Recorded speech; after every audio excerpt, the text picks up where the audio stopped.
Assalamualaikum warahmatullahi wabarakatuh. Kami dari kelompok 3 ingin mempresentasikan hasil kerja kelompok kami yang berjudul Morfologi Bahasa Indonesia yang beranggotakan saya sendiri, Nofisa Nabila, yang kedua Daimu Atiroh, yang ketiga Awanda Nurlailita, dan yang terakhir mungkin Yagara.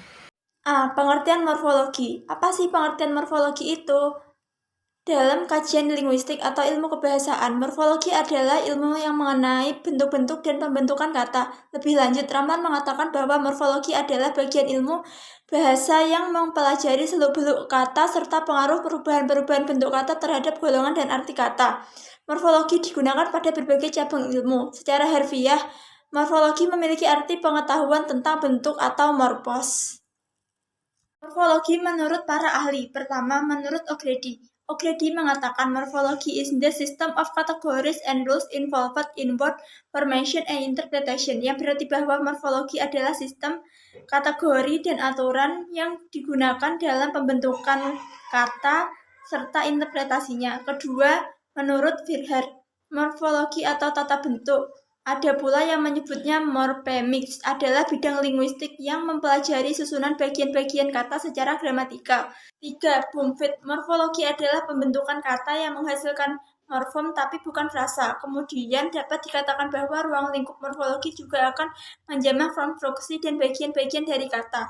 Keempat, al-wasilah. Dalam bahasa linguistik bahasa Arab, morfologi ini disebut tasrif, yaitu perubahan suatu bentuk atau asal kata menjadi bermacam-macam bentuk untuk mendapatkan makna yang berbeda atau baru.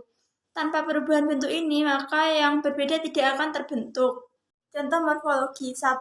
Contoh morfologi pada hewan. Berbagai hewan yang ada di bumi ini mempunyai cara adaptasi yang berbeda karena menyesuaikan diri dengan lingkungan dan habitatnya. Contoh morfologi pada hewan belalang. Belalang merupakan jenis serangga pemakan tumbuhan. Belalang mempunyai satu pasang antena, dua mata majemuk yang berwarna coklat. Belalang juga mempunyai dua pasang sayap depan yang ukurannya lebih sempit dibandingkan sayap belakangnya. 2. Contoh morfologi pada tumbuhan. Tempat hidup tumbuhan berbeda-beda, mulai dari tempat kering, berair, sampai lembab. Tentunya tumbuhan pun beradaptasi sesuai dengan tempat di mana dirinya hidup. Contoh mudahnya yaitu pada kaktus, di mana bentuk daun kaktus berduri. Hal ini disebabkan karena tumbuhan kaktus adalah hidup di tempat yang kering. Selain itu, akar kaktus juga panjang, memiliki fungsi untuk mencari air di tanah. Pengertian morfem. Morfem adalah satuan bahasa yang turut serta dalam pembentukan kata dan dapat dibedakan artinya. Morfem dapat juga dikatakan unsur terkecil dalam pembentukan kata dan disesuaikan dengan aturan suatu bahasa. Pada bahasa Indonesia, morfem dapat berbentuk imbuhan. Misalnya, kata praduga memiliki dua morfem. Kata duga merupakan kata dasar penambahan morfem.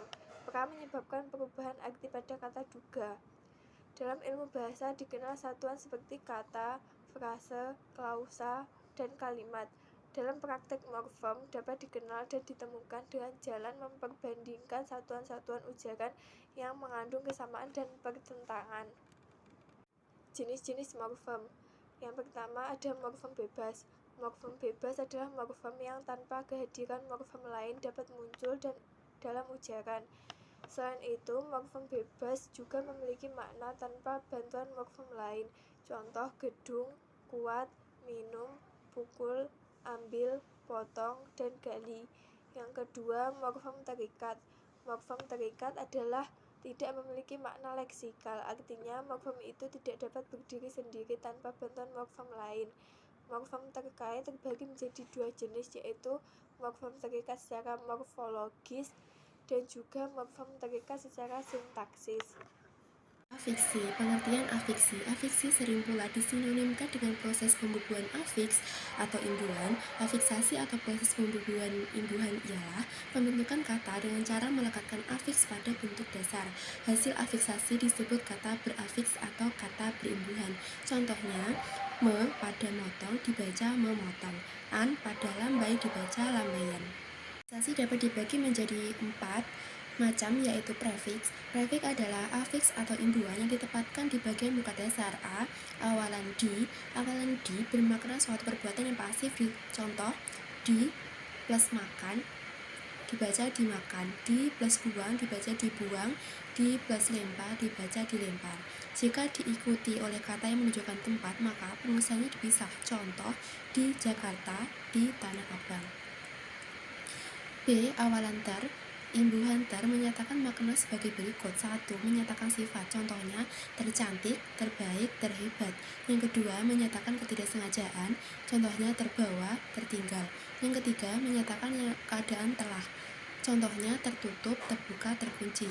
Yang keempat, menyatakan keadaan tiba-tiba. Contohnya, tertawa, terjatuh.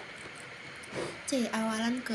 Tidak memiliki bentuk perubahan khusus, tetapi memiliki makna menyatakan urutan. Contoh, ke-1, ke-2, ke-3, dan seterusnya. 2. Sufiks digunakan sebagian belakang kata atau diletakkan pada akhir dasar. A. Akhiran an. Pada umumnya, akhiran an membentuk kata benda, misalnya pukulan, manisan, satuan, ratusan. Makna akhiran an adalah sebagai berikut. 1. Menyatakan tempat. Contohnya, pangkalan, kuburan. Yang kedua, menyatakan alat. Contohnya, timbangan, ayunan. Yang ketiga, menyatakan hal atau cara. Contoh, didikan, pimpinan. Yang keempat, menyatakan akibat, hasil perbuatan. Contohnya, hukuman, balasan.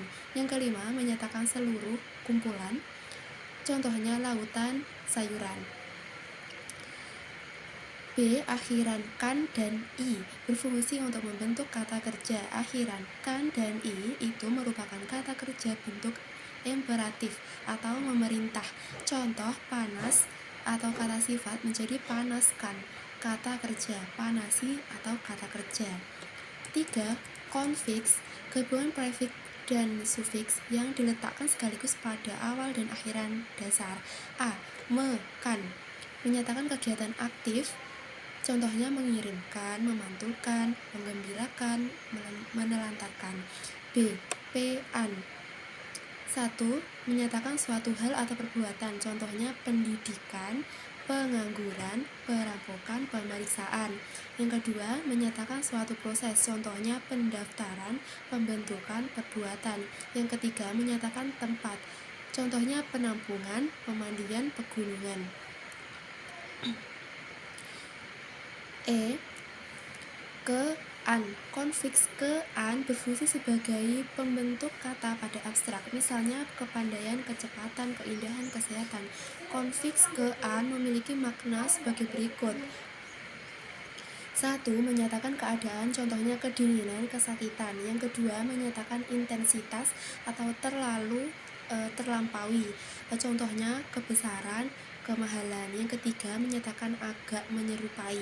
Contohnya, kehijau-hijauan, kebarat-baratan. F. Per-an. Yang pertama, menyatakan tempat. Contohnya, perhatian, percetakan. Yang kedua, menyatakan daerah, contohnya perkebunan. Yang ketiga, menyatakan hasil perbuatan, contohnya pernyataan pertahanan.